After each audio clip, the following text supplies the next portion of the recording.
लौट के आ रे लौट के आ, लौट के आ रे लौट के आ, मेरे वीर दुर्गादास लौट के आ रे लौट के आ, लौट के आ रे लौट के आ। पाल पोस बड़ा किया थराज भी लौटा दिया, काश मेरे कुल की रीत देश से निकाल दिया। पाल पोस बड़ा किया थराज भी लौटा दिया, काश मेरे कुल की रीत देश से निकाल दिया।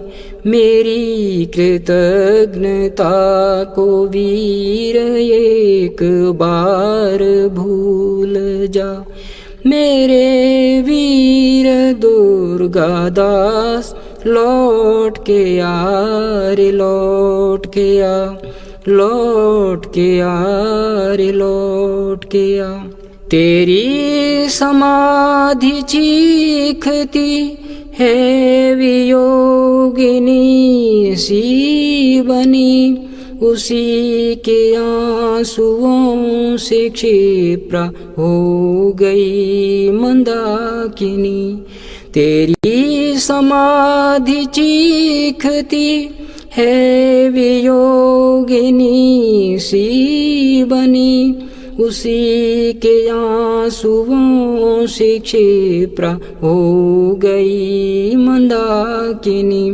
तेरी यादगार की तू याद लेके जा रे आ, मेरे वीर दुर्गादास लौट के आ रे लौट के आ, लौट के आ रे लौट के आ।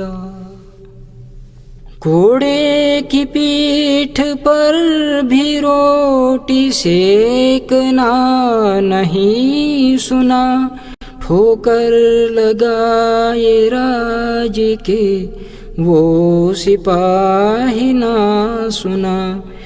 घोड़े की पीठ पर भी रोटी सेकना नहीं सुना, ठोकर लगाए राज के वो सिपाही ना सुना।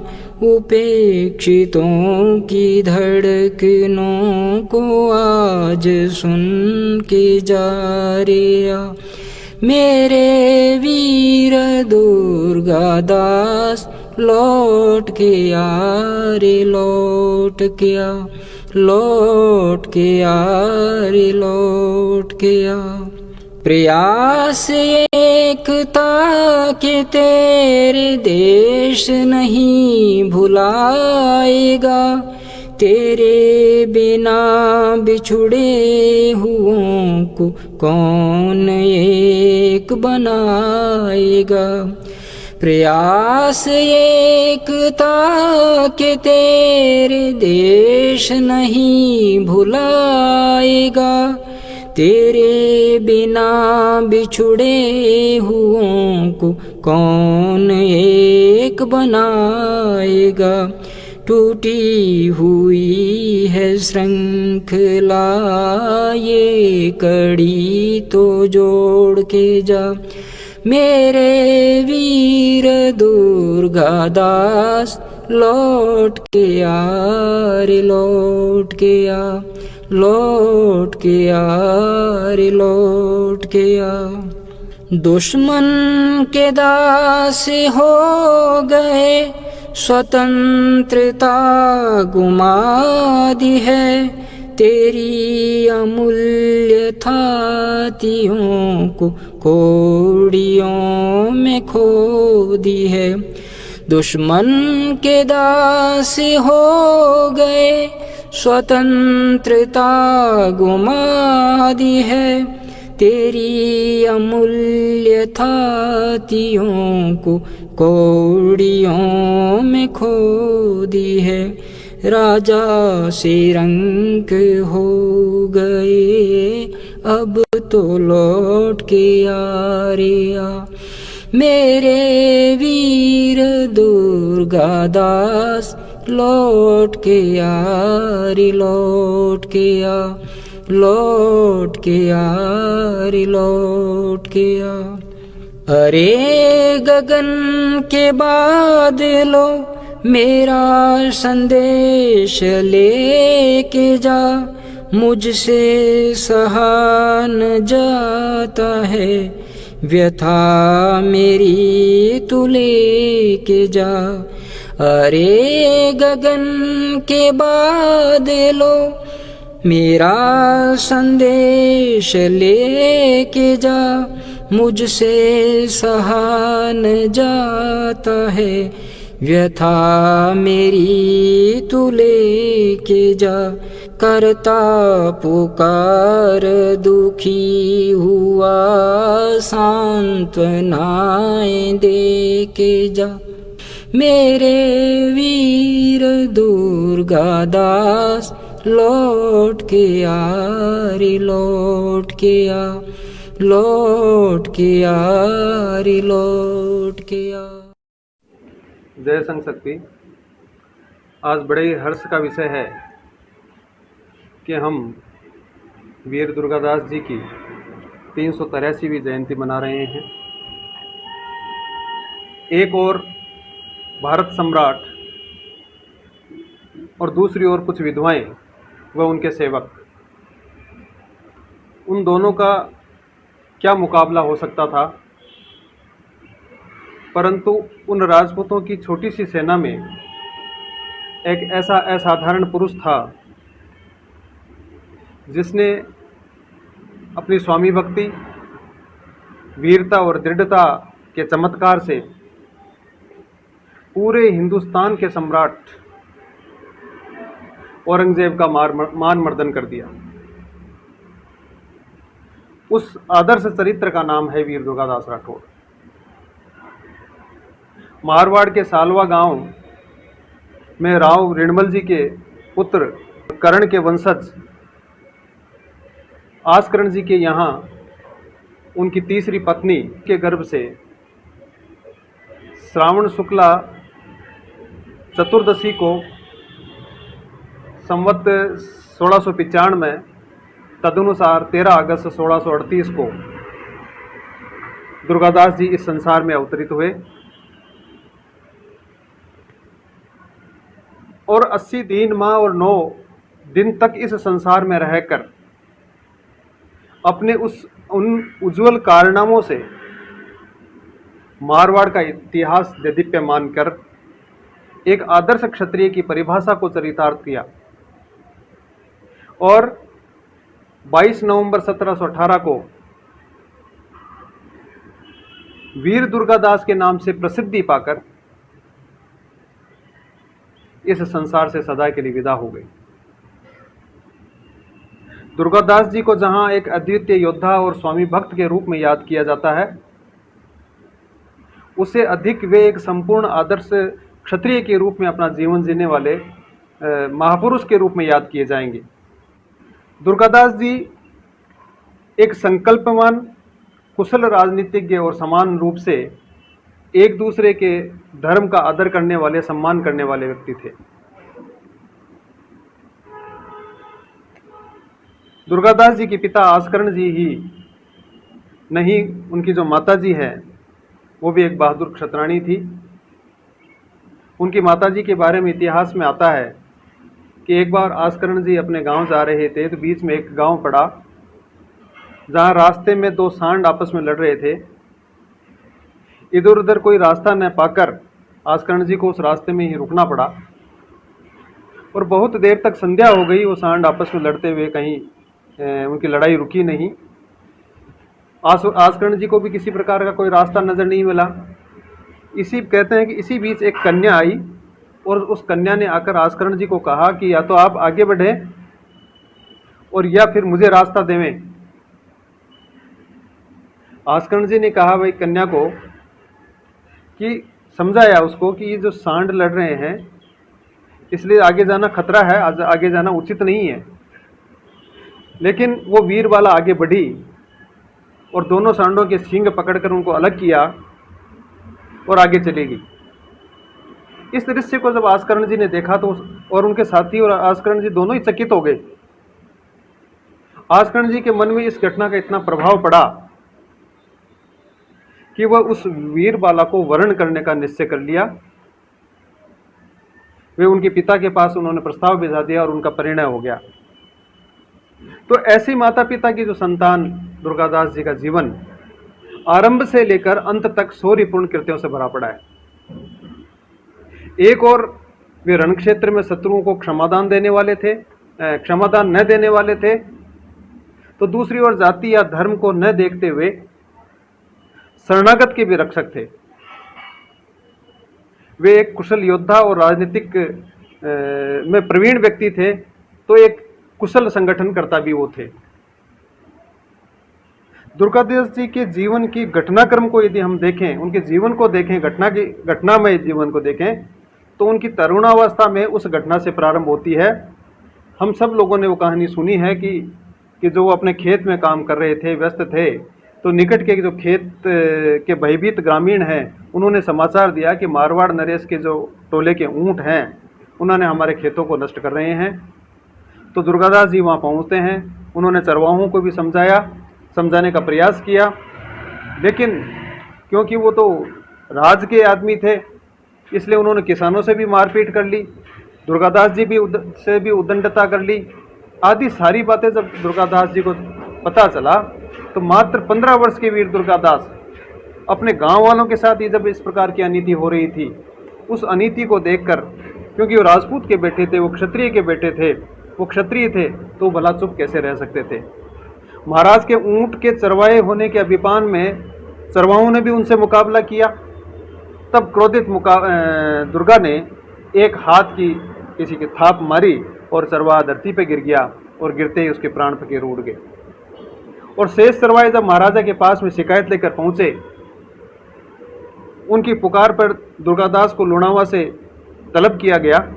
दुर्गादास जी महाराज के सामने उपस्थित भी हुए और पूछताछ करने पर जब महाराज को यह विदित हुआ कि तो आस्करण जी का पुत्र है, तो आश्चर्यचकित महाराजा ने आस्करण जी को पूछा कि इसे आज तक हमारे सामने क्यों नहीं लाया गया। उसे आस्करण जी ने उत्तर दिया कि मैं जानता था कि ये जो कपूत है वो स्वयं ही अपनी उद्दंडता के कारण कभी न कभी श्रीमान की पेशी में पहुंच जाएगा, और आज देख रहा हूं ऐसा ही हो रहा है, वो पहुंच ही गया है। महाराजा ने दुर्गादास को पूछा, तुमने इन निरपराध गरीब रेवारियों को क्यों मारा? लेकिन निर्भीक बालक दुर्गादास ने स्पष्ट निवेदन किया कि ये लोग दरबार के नौकर होने के अभिमान में गरीब किसानों की कुछ भी परवाह नहीं करते हैं और बेरोक टोक उन ऊंटों को चराते हुए खेती को नष्ट कर देते हैं, और जो कोई इन्हें रोकता है वो इनको भी दंडित करते हैं और उनको अभिमान दिखाते हैं कि हम राज के हैं, और ये कहते हैं कि तुम जानते ही नहीं कि हम किसके नौकर हैं, ये ऊंट किसके हैं। तो इन दुष्टों के जो कारनामे हैं, इन दुष्टों के कारनामों से हुजूर आपकी भी अपकीर्ति होती है, और आपकी अपकीर्ति हम सब के राजपूतों की अपकीर्ति है। इसलिए हे स्वामी, मैं इसे सह न सका और इसमें से एक को पीट दिया, और एक थाप लगते इसमें एक मर गया, इसमें मेरा कोई दोष नहीं है। ऐसा निर्भीक जवाब, ऐसा शौर्यपूर्ण जवाब, उत्तर सुनकर महाराजा प्रसन्न हुए। और योग्यता के बड़े पारखी थे जसवंत सिंह जी, गुणग्राहक थे वो। तो महाराजा जसवंत सिंह ने बालक दुर्गादास को अपनी सेवा में रख लिया। उसका इस प्रकार का हाजिरी जवाब सुनकर दुर्गादास ने धीरे धीरे अपनी योग्यता से, अपनी बुद्धिमत्ता से, वीरता और प्रबंध कुशलता के कारण महाराजा के हृदय में अपना बहुत ही ऊंचा स्थान बना लिया, और ऐसे स्वामी की उन्होंने हमेशा अन्न की लाज रखी। महाराजा जसवंत सिंह जी की मृत्यु के बाद औरंगजेब ने मारवाड़ पर खालसा बैठा दिया। महाराजा जसवंत सिंह जी के जो मुख्य सामंत थे, अजीत सिंह जी उस समय हो चुके थे और शिशु रूप में थे। तो शिशु रूप जो महाराजा अजीत सिंह उनको जोधपुर ले जाने की आज्ञा चाहिए औरंगजेब से पूछा, तो बादशाह ने कहा कि बालक अभी नाबालिग है और हमारी देख रेख में ही इस नूर गड्डी में रखा जाएगा और बालिग होने पर उसे जोधपुर का राज्य दे दिया जाएगा। इस कुटिलता को सुनकर मारवाड़ के सामंत और दुर्गादास बड़े क्रुद्ध हो उठे, क्योंकि इसमें कुटिलता भरी थी। इसलिए पहले से ही उन्होंने एक निश्चित योजना बना रखी थी। उस निश्चित योजना के अनुसार मुकुंदास खींची को कालबेलिया का वेश बनाकर पूंगी बजाता हुआ पिटारे कंधे पर रख के उस शिशु महाराज को एक पिटारे में रखकर डेरों से बाहर चलते बने। और बाकी जो राजपूत थे उन्होंने युद्ध के, क्योंकि उनको पता था कि युद्ध तो होना ही है, इसलिए उन्होंने युद्ध की तैयारियां शुरू कर दी। और उस समय जब युद्ध शुरू हो चुका था तब एक वयोवृद्ध ठाकुर रणछोड़ दास जी जोधा ने दुर्गादास जी को वीर बुद्धिमान तभी सभी राजपूतों को एक सूत्र में बांधकर बादशाह से टक्कर लेने में समर्थ समझकर, और उन्होंने कहा कि दिल्ली की ये लड़ाई मेरी भुजाओं पर है और मैं बादशाही सेनाओं से टक्कर ले लूंगा, मर मिटूंगा। दुर्गादास तू यहां से सकुशल निकल जा, ताकि मारवाड़ की लाज रख सके। जो अभी भावी राजा महाराजा है हमारे अजीत सिंह जी, उनको जोधपुर दिला सके। इसलिए जो तेरा उपयोग है वो मारवाड़ की रक्षा में होगा, तू यहां प्राण मत गमा। वीर दुर्गादास ने उत्तर दिया, मैं क्षत्रिय हूं, सामने आए हुए देव दुर्लभ युद्ध को छोड़कर पीठ नहीं बता सकता। अच्छी तरह तलवार बजाता हुआ युद्ध करूंगा, और यदि ईश्वर को मेरे ही हाथों से मारवाड़ की रक्षा करानी मंजूर है तो मैं इस भीषण युद्ध में अवश्य निकल जाऊंगा और मारवाड़ में आज जाकर तब तक विश्राम नहीं लूंगा तब तक कि मुगलों के मारवाड़ से निकालकर बाहर नहीं कर दूंगा। और यदि देवगति से मारा भी गया तो उस नवकुंटी मारवाड़ वीरों से सुनी नहीं है, हजारों राजपूत कफन बांधकर मारने को सामने आ जाएंगे। ऐसा शौर्यपूर्ण उनका जवाब था। कूटनीतिज्ञ दुर्गादास जी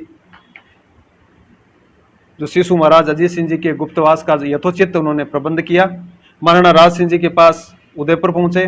महाराणा साहब को भी इस राष्ट्रीय महायज्ञ में रक्त की आहुतियां डालने का निवेदन किया, आह्वान किया।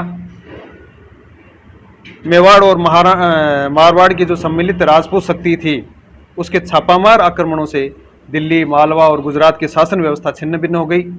चारों ओर से अराजकता का सा माहौल हो फैल गया और अपने आप को सम्राटों का सम्राट कहने वाले औरंगजेब की बुद्धि भी यहाँ मात खा गई और हिंदुस्तान के महाराज्य की सारी उसके धन और जनशक्ति है वो राजस्थान के इन दो राज्यों को परास्त करने में उसने झोंक दी और स्वयं भी दिल्ली छोड़कर अजमेर में पड़ाव डालकर रहने लगा। दुर्गादास जी की ये सबसे बड़ी राजनीतिक जीत थी। पराक्रमी दुर्गादास जी ने अपने साथियों को लेकर नारनौल से आबू की घाटियों तक और मुकंदरा के घाटे से नागौर तक उनके घोड़े दौड़ते थे। छोटी छोटी टुकड़ियों में बटे राजपूत घुड़सवार चारों तरफ फैल जाते थे और एक टुकड़ी दिन में किसी थाने पर हमला किया तो रात्रि में किसी टुकड़ी ने दूसरे थाने पर दावा बोलती थी और जो माल हाथ लगता उसके लेकर चलते बनते। इस प्रकार जो ये छापामार हमले हुए शाही सेना की नींद हराम हो गई उससे और बड़े बड़े सेनापति अपने पड़ावों से दूर जाकर अकेले सोते थे डरते हुए। और जो थाने में लोगों से चौथ वसूली व कर लेने का काम करते थे उनमें से बहुत से थानेदारों ने तो राजपूतों को चौथ देकर अपने को बर्बाद होने से बचाया। ये दुर्गादास जी की दूसरी बड़ी जीत थी। मुगलों पर राजपूतों का आतंक छा गया। अपने को सबसे ज्यादा बुद्धिमान, चालाक और बहादुर समझने वाला औरंगजेब जो शहंशाह था, दुर्गादास जी की जो बुद्धि है, जो नीति है, उनकी जो वीरता है, उसके सामने वो मात खा गया। हम कह सकते हैं कि वो दूसरा चाणक्य दुर्गादास ने इतने भी संतोष नहीं किया। उन्होंने शहजादा मोहम्मद अकबर को भेद की नीति से, जो औरंगजेब का पुत्र था, भेद नीति से उसको फोड़ा और अपनी तरफ मिला लिया। औरंगजेब की नीति से भी वो अकबर असंतुष्ट था और राजपूतों के भी जो रात दिन इस प्रकार के जो घाव करते थे उससे भी वो आतंकित था शहजादा। इसलिए उसने अकबर से दुर्गादास जी ने देसूरी के पास में कोई खोड़ गांव है, उस खोड़ गांव में वो मिले और दुर्गादास जी ने जो अकबर को कहे शब्द वो ये थे कि आपका जो परदादे हैं, अकबर थे परदादा, वो राजपूतों के धर्म रीति रिवाज वीरता का सम्मान किया करते थे, उनके साथ प्रेम तथा अपनत्व का व्यवहार किया करता था, जिसके बदले में राजपूतों की तलवारों ने काबुल से आसाम तक मुगलिया राज्यों की जड़ें जमाई और उसकी रक्षा के लिए खून की नदियां बहाई हैं।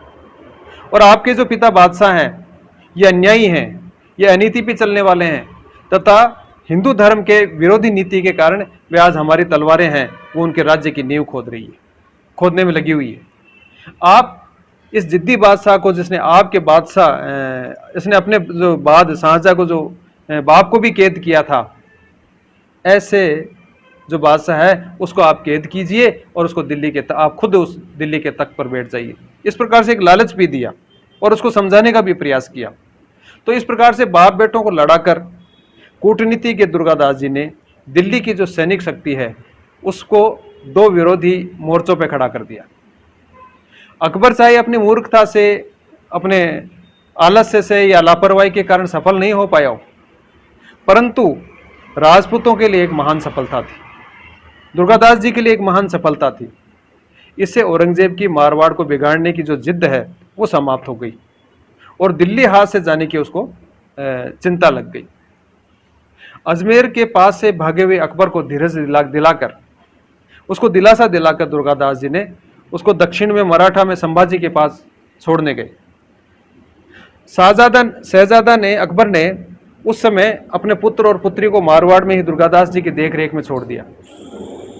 इस एक ही घटना में हमें राजपूतों के महामानवीय गुणों का दर्शन हो जाता है कि एक विधर्मी जिसका धर्म सहिष्णुता नहीं सिखाता है, वो भी अपने पुत्र और पुत्री को राजपूतों की देखरेख में किसी प्रकार का छोड़ने में किसी प्रकार का संकोच नहीं करता है, बल्कि और निश्चिंत हो जाता है, क्योंकि वो जानता है कि पृथ्वी पर यही एक ऐसी जाति है जो अपनी वीरता में अद्वितीय तो होने के साथ साथ दूसरे के धर्म और भावनाओं को भी आदर करने में एक से बढ़कर एक है। दुर्गादास जी ने अकबर के जो शहजादी है उसको किसी अज्ञात स्थान पर रखकर और उनकी शिक्षा दीक्षा का प्रबंध किया। अजमेर से किसी एक काजी को बुलवा कर रखा और उनको कुरान और इस्लाम की शिक्षा दिलवाई और हमेशा दिलाता थे कुरान की। दुर्गादास जी ने आर्य चरित्र का परम आदर्श निर्मित किया। उनकी बुद्धिमत्ता, उनकी वीरता और उनके महान जो नैतिक गुण हैं उनसे उनके परम शत्रु औरंगजेब भी प्रशंसा करता था। दुर्गादास जी की ये लड़ाई 30 वर्षों तक चली।